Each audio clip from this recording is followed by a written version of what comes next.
रागिनी नायक, आपने वोट अधिकार रैली भी निकाल दी, प्रधानमंत्री मोदी चोरी से प्रधानमंत्री बन गए, ये आरोप भी जड़ दिए। चुनाव आयोग एक छोटी सी मांग कर रहा है, एक गुजारिश कर रहा है, शपथ दे दें, लिखित में आरोप भेज दें चुनाव आयोग को, वो तहकीकात कर लेंगे।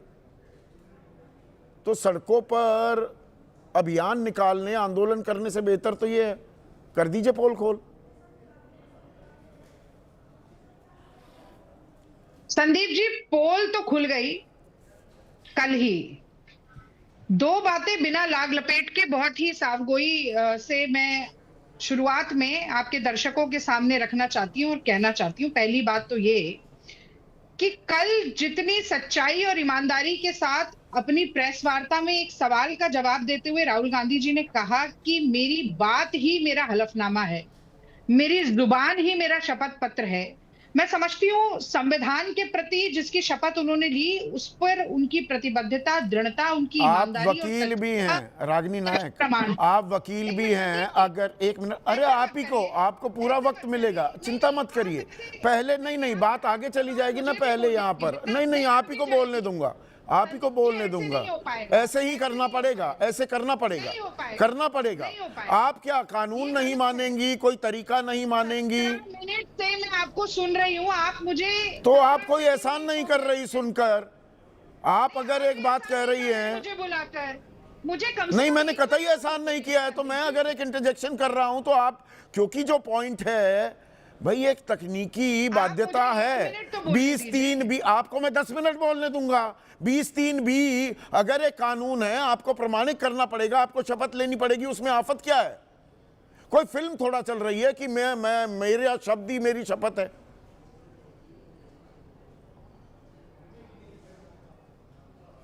अब मैं बोल सकती? बोलिए ना जी, तो मैं अपनी बात को दोहराकर आपके 20(3) का भी के सवाल का भी जवाब देती हूँ कि राहुल गांधी जी ने जब एक सवाल का जवाब देते हुए ये कहा कि मेरी बात ही मेरा शपथ पत्र है, तो उनके संविधान के प्रति जिसकी उन्होंने खुद शपथ ली थी, प्रतिबद्धता का भी परिचय मिला, उनकी सच्चाई और ईमानदारी का भी।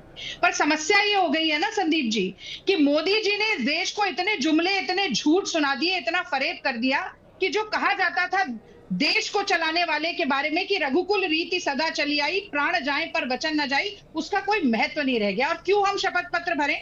आपने सुना होगा कि उल्टा चोर कोतवाल को डांटे, अब उल्टा चोर कोतवाल से शपथ पत्र मांगे। यानी कि इलेक्शन कमीशन पहले चोरी करे, उसके बाद सीना चोरी करे।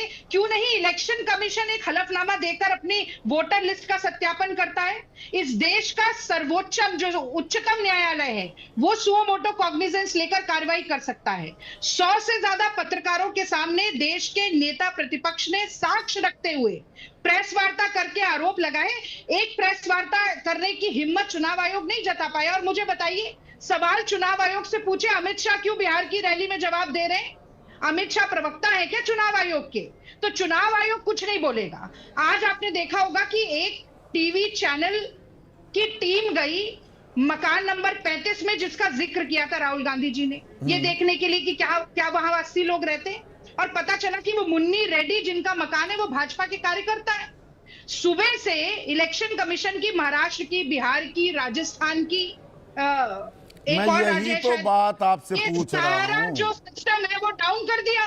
क्यों डाउन कर दिया? आपके खुलासे का पूरी तफसील से जानकारी मैंने कल साझा की दर्शकों के साथ। मेरा सवाल ये है, अब सुनिए ना, बोल दूं, सुनिए ना, 20(3) वो कब लागू होता है? हाँ, ये बताइए, नहीं बताया आपने संदीप जी। बताओ ना, कब लागू होता है? कब होता है बताइए ना। जब वोटर लिस्ट बनती है, उसमें कटाई छटाई जब होती है, 30 दिन का समय दिया जाता है। उस 30 दिन के भीतर जिसको आपत्ति है वो उन वोटर्स का नाम जो रजिस्टर्ड है पर कुछ उसमें गलतियां हो गई वो लेकर जा सकता है। अब तो बहुत पानी बह गया। लोकसभा चुनाव से 30 दिन कहां? ये इलेक्शन कमीशन खुद गलत कानून साइट कर रहा है। ये तब होता है जब वोटर लिस्ट बनाई जाती है। आज कैसे? मुझे एक चीज बताओ, देखिए अभी ना, अभी आप तो वकील हैं, मैं जानता हूं ना रागिनी। देखिए एक मिनट, आम आदमी ना जो अभी दर्शक है हमारा, सुन तो लीजिए ना, थोड़ा सा सुन लीजिए। देखिए दर्शक जो है ना हमारा, वो अभी अपना सर खुजला रहा होगा उसके जहन में जो सवाल है ना वो पूछ रहा हूं मैं आपसे। अरे बात का बतंगड़ क्यों बना रहे हो? शपथ पत्र पर हस्ताक्षर कर दो और ये आरोप लिखित में दे दो, तब तो जवाब देना पड़ेगा ना चुनाव आयोग को। फिर तो उसके पास भागने का कोई रास्ता नहीं बचेगा। क्यों दे रहे हो रास्ता भागने का? संदीप जी, ये चुनाव आयोग की और तमाम संवैधानिक संस्थाएं जिनको मोदी जी कठपुतली बनाकर चला रहे हैं, उनकी मनमर्जी लोकतंत्र पर नहीं थोपी जाए। All the more reason. मतलब उसके बाद क्या बचेगी? काट क्या बचेगी चुनाव आयोग के पास? आप लिख कर दे दीजिए, शपथ दे दीजिए, फिर कहां भागेगा चुनाव आयोग? हम नहीं छोड़ेंगे पीछा। मैं दे रहा हूं आपको भरोसा।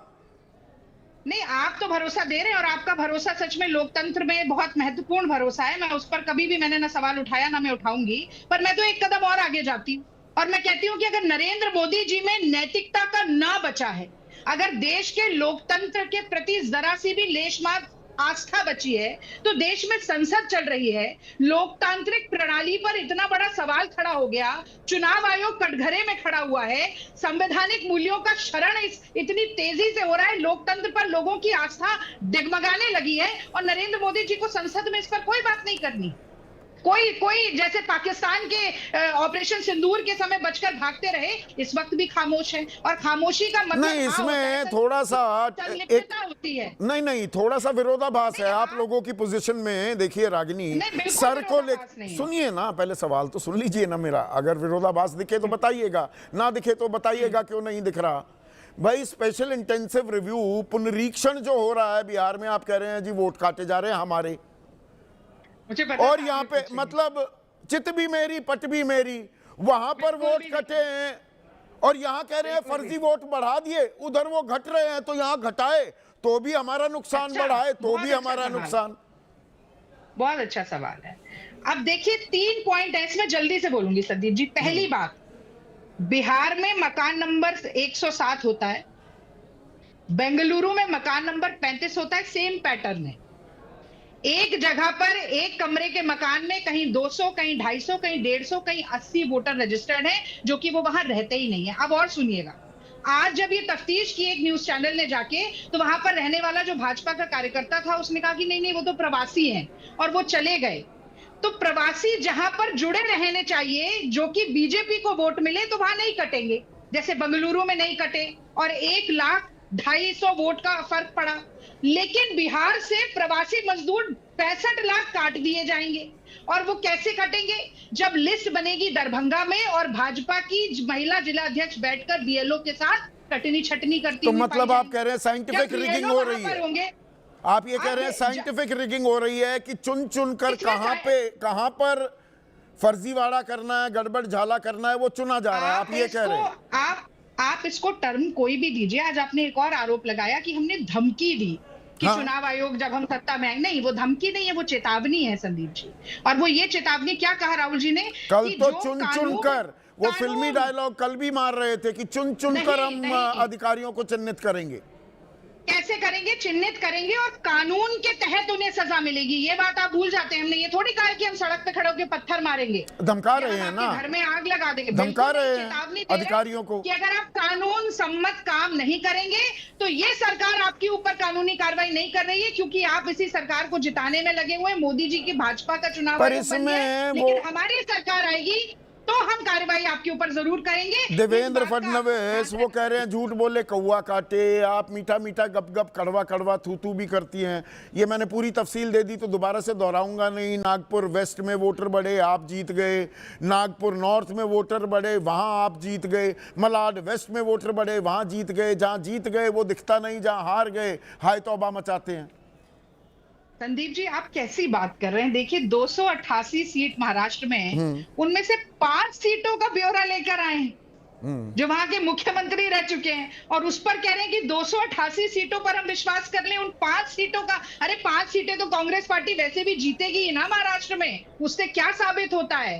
ये केवल अनर्गल बात करना। और देवेंद्र फडणवीस क्यों चुनाव आयोग के प्रवक्ता बनकर यहाँ पर आंकड़े प्रस्तुत कर रहे हैं? यही काम अगर चुनाव आयोग कर दे तो दूध का दूध पानी का पानी हो जाएगा और हमें डिजिटल इलेक्टोरल रोल दे दिया जाए, ओसीआर जिसके लिए पॉसिबल हो, ऐसा कोई दस्तावेज ना रहे जिसे कंप्यूटर वोटर ना पढ़ सके तो फिर कोई परेशानी होने ही वाली नहीं है। पर वो ऐसा नहीं करेंगे, क्योंकि जैसे आज तकनीकी खराबी करके पूरी वेबसाइट डाउन हो गई, इलेक्शन कमीशन क्या छिपाने की कोशिश कर रहा है और क्या मिटाने की कोशिश कर रहा है, उसका भी पर्दाफाश कुछ दिनों में हम ठीक है। करके अब